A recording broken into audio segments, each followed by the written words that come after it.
learn more secrets of effective market research tactics. 3 of 3. The strategy for pricing your products.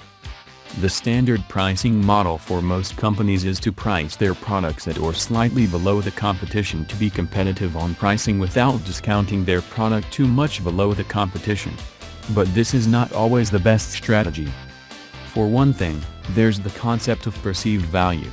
If you price your product too low, you run the risk of your potential customers thinking your product isn't as of high a quality as your competitors' products.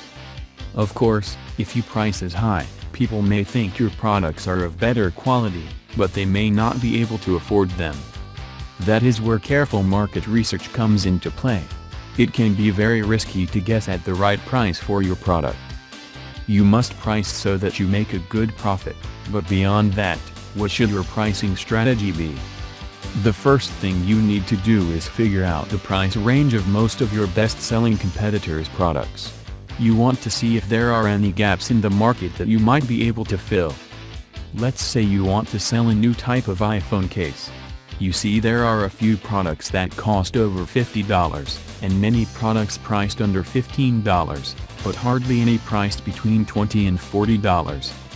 Rather than try to compete in the flooded low-end market, or break into a well-established high-end market, you might want to price your product in between to appeal to those price-conscious shoppers that may be frustrated with the poor quality of the cheaper option, and to appeal to those buyers who generally prefer higher-priced options but now wish to save money.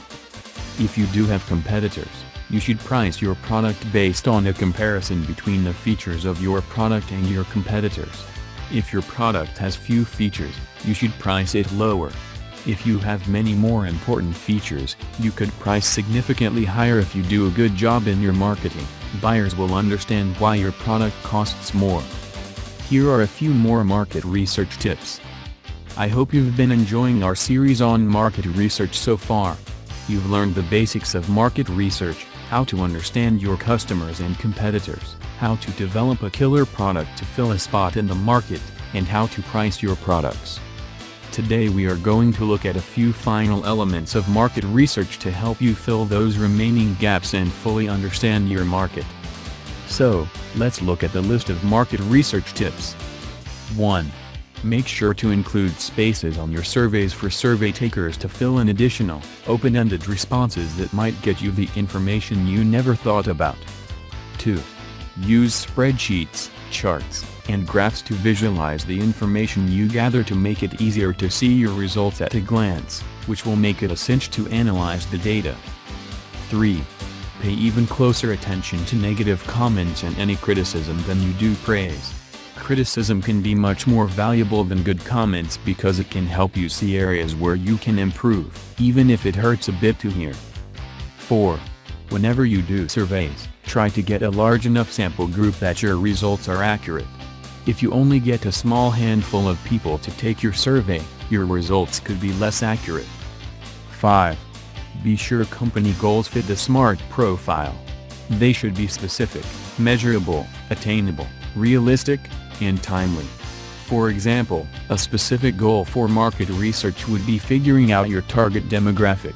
It would be measurable by the success of your advertising using that demographic. It would be attainable and realistic. And it would be timely. 6. Remember to weigh supply and demand in your chosen market. Even if you find an abundance of products in your market, there may still be room for you if demand in that market is very high. The reverse is also true. If you have very few competitors, but there is low demand, you may never be able to sell enough of your product to profit from it. 7. Phrase survey and interview questions carefully. For example, asking someone if they would be interested in a product could yield a vastly different response than asking someone if they would be likely to purchase a product in the next 3 months.